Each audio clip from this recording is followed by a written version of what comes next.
Salut à tous, et bienvenue sur Weekend Foot. Nous commençons cette édition sur l'actualité sportive avec le Mercato, et nous allons vous donner les dernières rumeurs, déclarations, arrivées, départs, et les officialisations. Retrouvez toutes les informations du Mercato Foot de ce lundi 3 juillet 2023.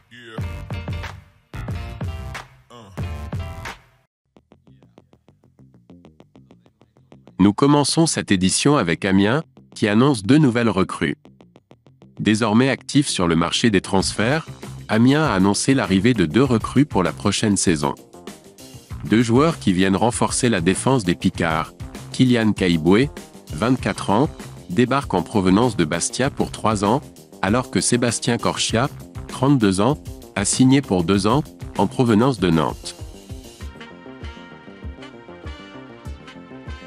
Jordi Alba et Sergio Ramos sur le point de rejoindre Messi à l'Inter Miami. 2 grands noms de la Liga en plus dans l'effectif de l'Inter Miami.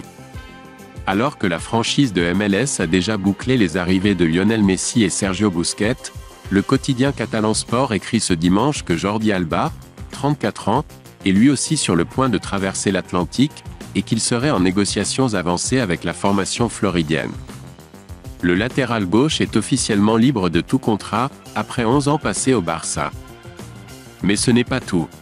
Toujours d'après Sport, l'Inter Miami discute aussi avec Sergio Ramos, 37 ans, dont le nom avait circulé du côté de Séville ces derniers jours. L'ancien défenseur du Real, également proche de Messi, vient de quitter le PSG, après 2 saisons en Ligue 1.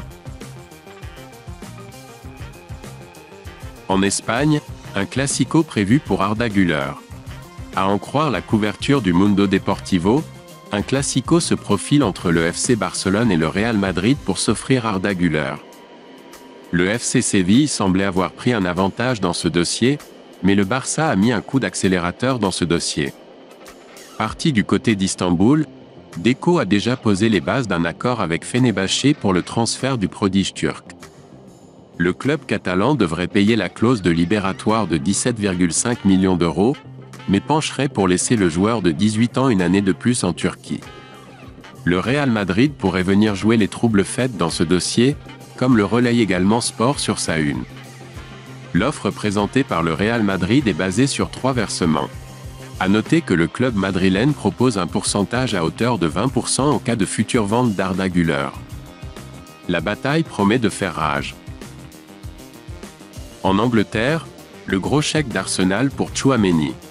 Arsenal s'apprête à vivre 48 heures très agitées, comme l'explique le Sunday Star sur sa une. Après de longues semaines de négociations, les Gunners s'apprêtent à boucler le transfert de Declan Rice. Le club londonien va débourser 120 millions d'euros pour recruter l'international anglais. Et ce n'est pas le seul transfert espéré puisque Jurrien Timber se rapproche aussi de Londres. Un accord a été trouvé avec l'Ajax pour un transfert qui devrait avoisiner les 42 millions d'euros hors bonus. 2 énormes transferts sont donc à venir après l'arrivée de Kai Havertz. Arsenal ne compte pas s'arrêter là, loin de là. Un transfert possible mais qui s'annonce compliqué, c'est celui d'Aurélien Tchouaméni. Le Mundo Deportivo rapporte que le milieu français est apprécié par le club anglais, qui pourrait passer à l'action en cas d'échec, dans le dossier Caicedo notamment. Arsenal serait prêt à lâcher un chèque de 100 millions d'euros. Clairement, les Gunners ont décidé de changer de politique de recrutement.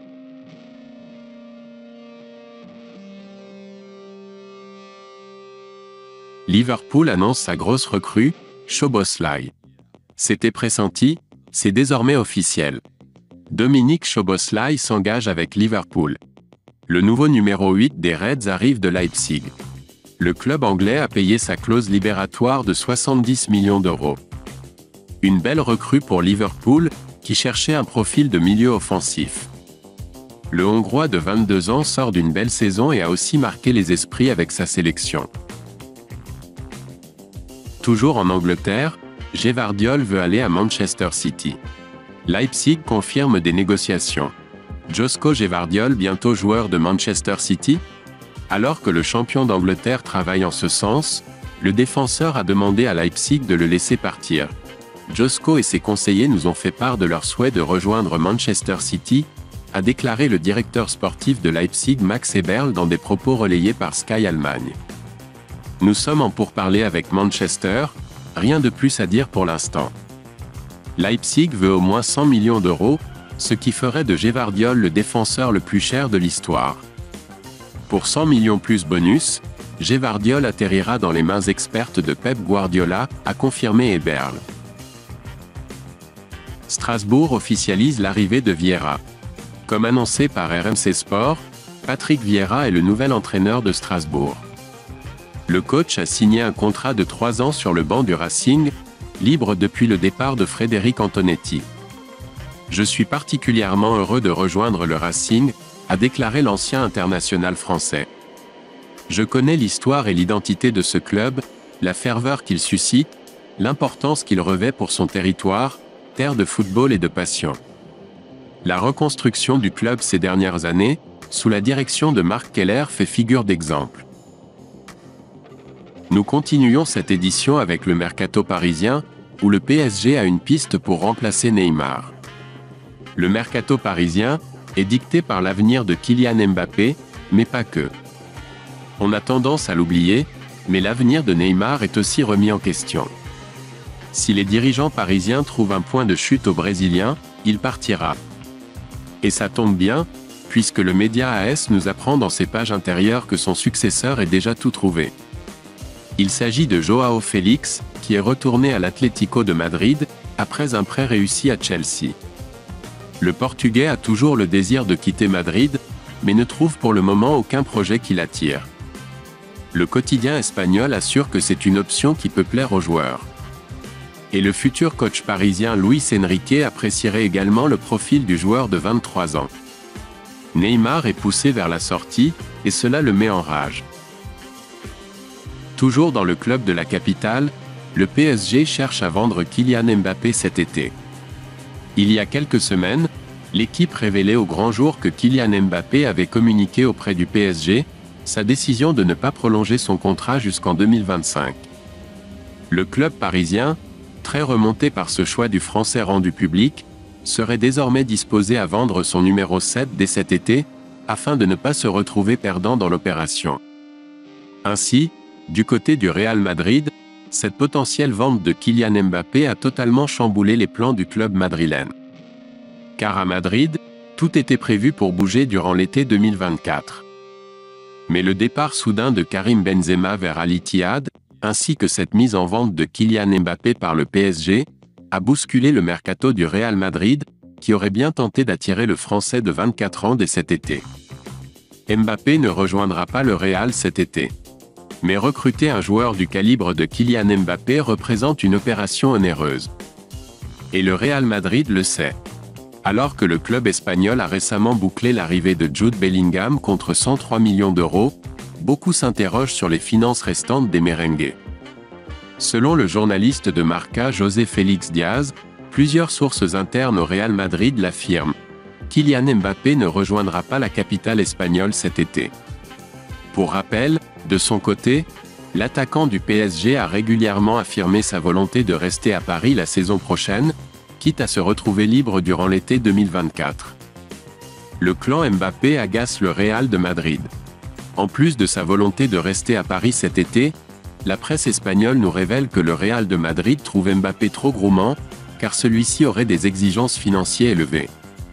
Selon Marca, un autre point, en plus de celui de vouloir rester au PSG cet été, froisse le président du club merengue. D'après le journal madrilène, le clan Mbappé se montrerait particulièrement exigeant sur le plan financier.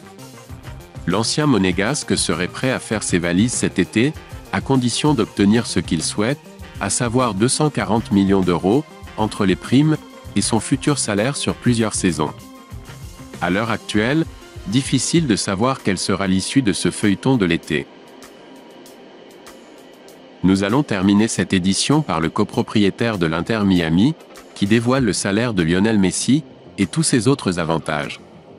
Jorge Mas, copropriétaire de l'Inter Miami aux côtés de David Beckham, a livré un entretien au quotidien El País.